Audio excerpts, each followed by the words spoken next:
जय श्री कल की। ओम नमो भगवते वासुदेवाय।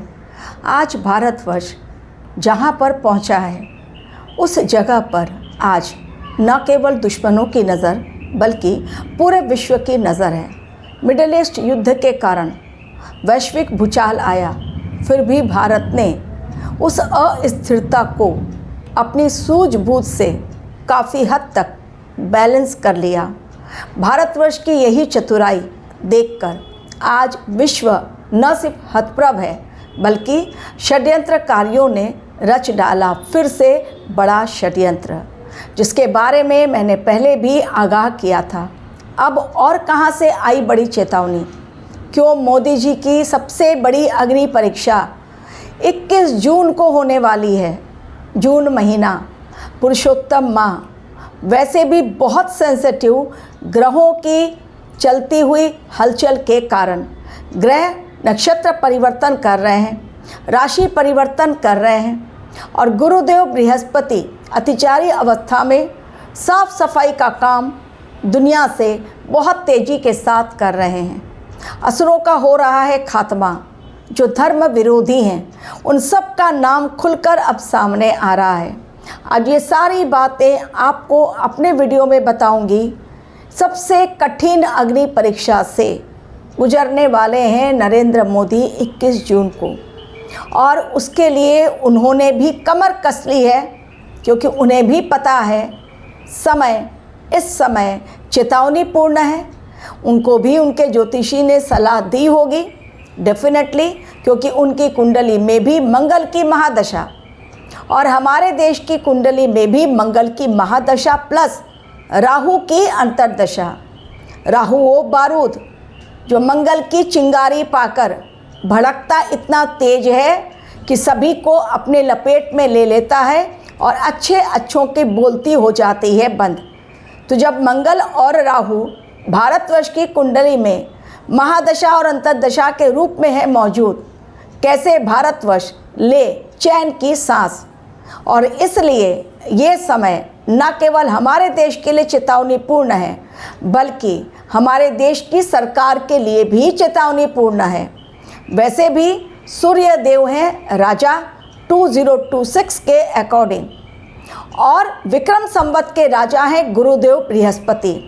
राजा को बैठने नहीं दिया जाएगा पूरे वर्ष, और गुरुदेव बृहस्पति जो धर्म के विरुद्ध में काम करेगा उसको अच्छी तरह से सबक सिखाएंगे, सीख बड़ी देंगे, क्योंकि मंगल देव सेनापति हैं। तो मंगल का दंगल ना हो ऐसा भला कैसे हो सकता है।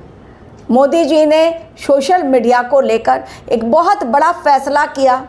फिर से विरोधी हमलावर वो होने ही हैं, क्योंकि समय को देखते हुए नाजुक समय है और मोदी जी इस कठिन परीक्षा को पास कर लें, फिर से कोई उंगली ना उठे, इसलिए उन्होंने टेलीग्राम ऐप को बैन कर दिया है 22 जून तक, ताकि फिर से नीट पेपर लीक का मामला बहुत ज़्यादा तेज़ी के साथ न भड़क जाए जो पहले हुआ था।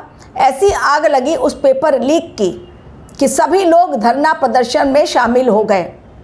यहाँ तक कि अभी जन्म लेकर पैदा हुई तुरंत कॉकरोच जनता पार्टी, उसने भी भारतवर्ष में जगह जगह प्रदर्शन कर लिया। हालांकि उनके ऊपर हमला भी हो गया, लेकिन प्रदर्शन करने वाले आपदा में अवसर ढूंढ ही लेते हैं। तो इस बार मोदी जी ने भी कमर कस ली है, उनकी टीम ने भी, और अच्छी तरह से एग्ज़ाम हो जाए। बीच में अफवाह उड़ी थी कि फिर से एक बार जो री एग्ज़ाम हो रहा है उसका पेपर भी लीक हो गया, लेकिन जो गलत बातें फैला रहे थे उनके ऊपर कार्रवाई हो गई। तो 22 जून तक ये फैसला मोदी जी का इसलिए लिया गया क्योंकि लास्ट टाइम भी जो पेपर लीक हुआ टेलीग्राम के माध्यम से हुआ, और टेलीग्राम वो प्लेटफॉर्म है जहां बहुत लोग जुड़े रहते हैं। आपसे मैंने एक और बात इस समय कही थी कि साइबर अटैक होगा और सोशल मीडिया पर बहुत ध्यान रखें। व्हाट्सएप के माध्यम से मुंबई में ही करोड़ों की ठगी हो गई। एक मैसेज आया, लिंक पर क्लिक किया, करोड़ों का खेल खत्म। सेकंड के अंदर इसलिए बार बार आपको कहती हूँ कि कोई भी अननोन मैसेज को ना पढ़ें, अननोन लिंक पर क्लिक ना करें। तो मोदी जी के लिए कठिन अग्नि परीक्षा। अब इस बार पर्सन नहीं जाएगा और रोड साइड से नहीं गाड़ियाँ जाएंगी। परीक्षा हॉल में, एग्जामिनेशन हॉल में जो क्वेश्चन पेपर जाएंगे, वायुसेना के हेलीकॉप्टर की मदद ली जाएगी। और बहुत स्ट्रिक्ट इस बार चीज़ें तैयार की गई हैं कि कितने मिनट पहले खोला जाएगा। और जो प्रश्न पत्र बनाए गए हैं, क्वेश्चन पेपर जिन्होंने बनाए उनको भी नहीं पता, इतने सारे क्वेश्चंस, मोर देन 10,000, कि वो किस परीक्षा के लिए बना रहे हैं और इसमें से कौन सा सिलेक्शन होगा। और चप्पे चप्पे पर नज़र है कि इस बार पेपर लीक ना होने पाए। तो 21 जून की परीक्षा डेफिनेटली अग्नि परीक्षा तो मोदी जी के लिए है, जो मैंने पहले भी उनकी कुंडली देखकर कहा था कि सही नहीं है समय। उनके लिए ये साल चुनौती भरा रहने वाला है और तीसरा कार्यकाल भी उनके लिए चुनौती भरा रहेगा। तो वो बातें जो कही गई थी अब सत्य साबित हो रही हैं। एक ख़त्म नहीं होता है कि दूसरा मामला उभर कर सामने आ जाता है। ये तो हो गई नीट पेपर लीक के मामला और 21 जून की बात। और मुझे लगता है बिल्कुल इस बार सही तरीके से एग्ज़ाम होगा। अफवाह से रहें दूर। अब भी लोग व्हाट्सएप के माध्यम से, उनको भी पकड़ा गया है जो टेलीग्राम ऐप नहीं तो व्हाट्सएप का सहारा ले रहे हैं, फेसबुक का सहारा ले रहे हैं, लोगों तक पहुंचा रहे हैं कि मैसेज कि भाई हमारे पास पेपर है। और लोग जो गरीबी का रोना रोते हैं हमारे देश में, लाखों रुपए देकर पेपर खरीद रहे हैं और पता चल रहा है कि नहीं, वो पेपर तो असली पेपर है ही नहीं। तो ना करें ऐसा, भ्रम जाल में ना उलझें। एक तो हो गई ये बात। दूसरी बात जो मैंने टाइटल में लिखी है कि षड्यंत्र बहुत बड़ा, जिसके बारे में मैंने पहले भी वीडियो आप लोगों तक पहुंचाया था। 5 देशों से रहना होगा भारतवर्ष को अलर्ट। और मेरी बात जो मैंने कैलकुलेशन देखकर की थी, ग्रहों की चाल को समझते हुए, उस पर इज़राइल की तरफ से भी मुहर लगा दी गई है। और इज़राइली राजदूत जो हमारे देश में रहते हैं, अब उन्होंने भी भारत सरकार को अलर्ट रहने के लिए कहा है। कारण पता चला है, ये खुफिया इनपुट है, उससे पता चल गया है कि पाकिस्तान और बांग्लादेश आईएसआई के संगठन ऑलरेडी पकड़े भी जा रहे हैं। आईएसआई का ये एक संगठन का एक इंसान पकड़ा गया है जो भारतवर्ष में युवाओं को बरगलाकर नई टीम तैयार कर रहा है, खालिस्तानी टीम, आतंकवादियों की टीम, ताकि भारतवर्ष को खून से रंगा जा सके, भारतवर्ष की धरती को। तो पाकिस्तान और बांग्लादेश ने रचा है बड़ा षड्यंत्र।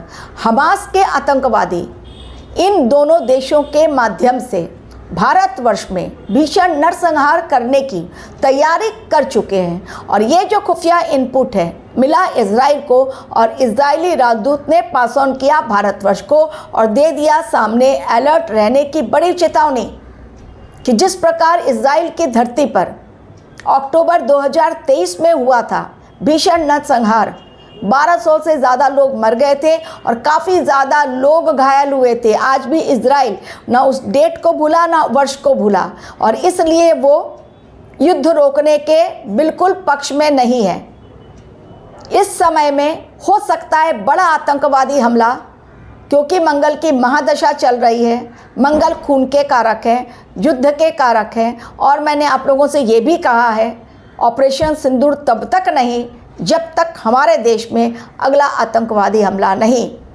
अगर पाकिस्तान और बांग्लादेश ने गलती कर दी, गलती से भी यहाँ पर हमला हो गया, हमास के आतंकी जो एक्टिव हो गए हैं, एक्शन मोड में हैं, षड्यंत्र तैयार कर चुके हैं, वो हमास के द्वारा यदि भारतवर्ष की धरती को लाल किया गया तो फिर इस बार सेना हमारी तैयार, तीनों सेनाएं, सरकार हमारी तैयार, मिसाइल्स, ड्रोन्स हमारे तैयार, लॉन्ग रेंज के, जो हाल किया जाएगा पाकिस्तान और बांग्लादेश में। वैसे भी मुनीर और बांग्लादेश में सरकार भले चेंज हो गई, लेकिन उसके पहले जो हिंदुओं के साथ बर्बरता की गई, और पाकिस्तान तो जहर उगलता ही है, नहीं बचेंगे ये दोनों देश।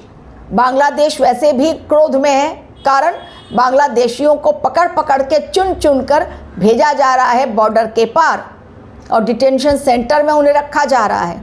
अब उनकी दाल नहीं गलने वाली है। लेकिन हमारे देश को रहना होगा बेहद सावधान।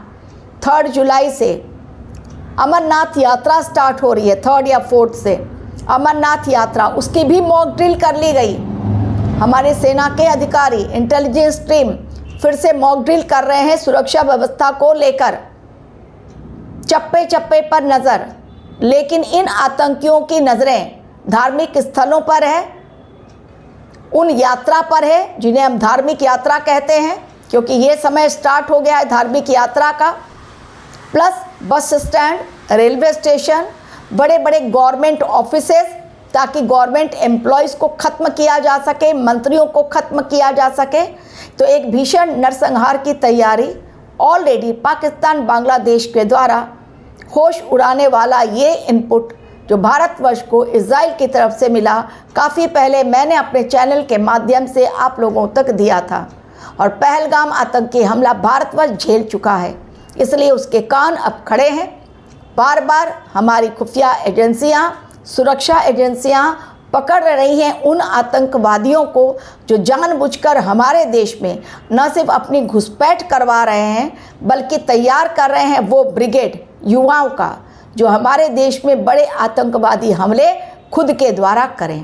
Thank you very much for watching my video.